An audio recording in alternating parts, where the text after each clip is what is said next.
Much, ঠিক আছে, মানে এটা এটা হচ্ছে সব থেকে চাপের বিষয় যে তোমার উপর ছেড়ে দিয়েছি। ঠিক আছে, তো দেখা যাক কিরকম কি করতে পারি আমি।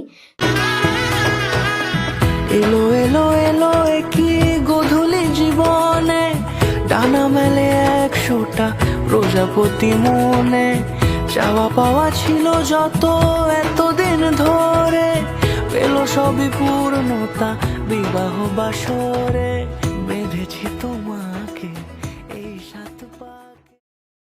আফটার লুক, তো ময়নাকে জিজ্ঞেস করবো তোমার কেমন লাগলো আমার কাছে সেজে। কিছু বলার নেই আমার।